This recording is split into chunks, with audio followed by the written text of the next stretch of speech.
Welcome to Rohila steno classes. आपका dictation शुरू होगा 3 सेकंड बाद।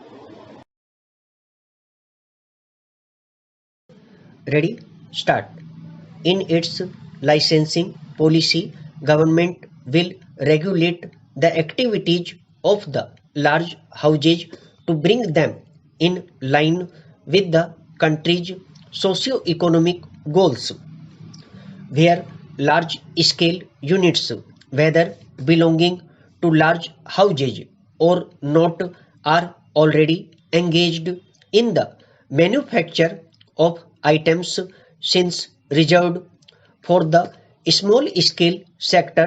There will be no expansion in their capacity.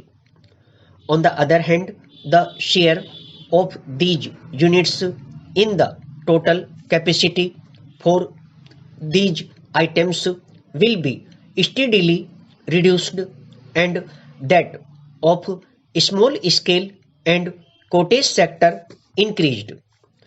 In licensing other activities of large scale industry, particularly of units belonging to large houses, government would pay due regard to the existing share of these units in the total domestic production of these items.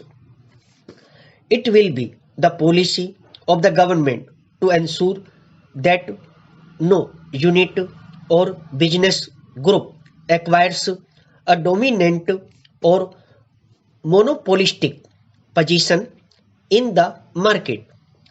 The present industrial activities of the large houses will be scrutinized so that unfair practices arising out of manufacturing interlinkages are avoided.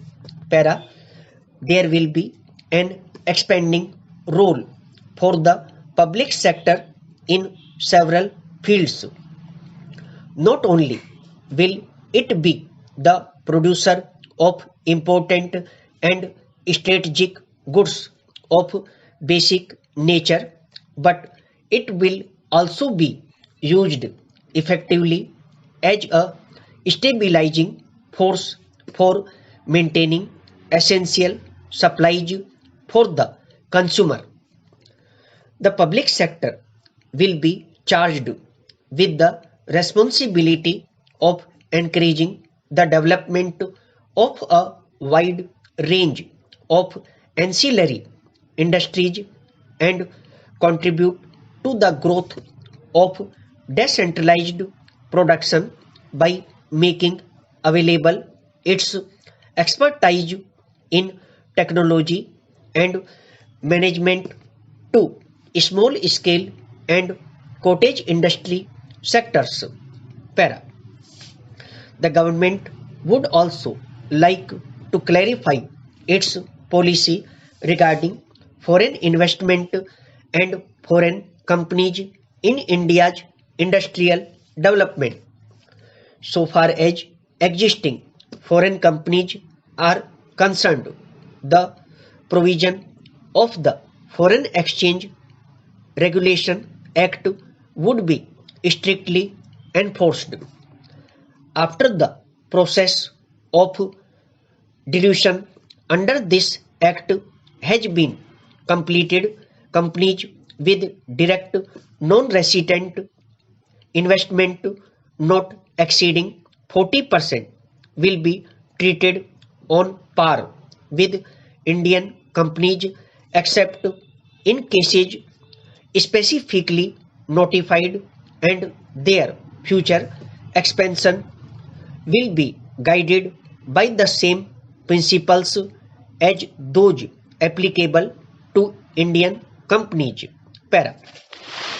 The creation of a strong and diversified industrial economy does not mean that the country should not or need not practicable in international trade, both as exporter and importer of industrial goods.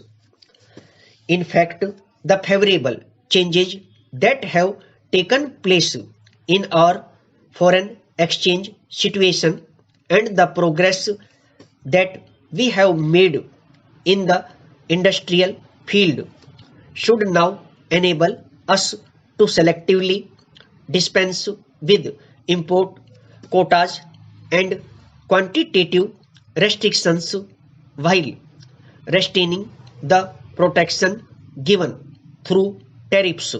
Para, the government attaches great importance to balanced regional development of the entire country so that disparities in levels of development between different regions are progressively reduced. The government have decided that no more licenses should be issued to new industrial units in metropolitan cities having a population of more than 1 million and urban areas with a population of more than 5 lakhs as per the 1971 census. Stop. दोस्तों, यदि dictation अच्छा लगा हो तो video को like करें, share करें और चैनल को सब्सक्राइब करके बेल आइकन अवश्य दबा दें ताकि लेटेस्ट वीडियो का नोटिफिकेशन आप तक तुरंत पहुंच सके।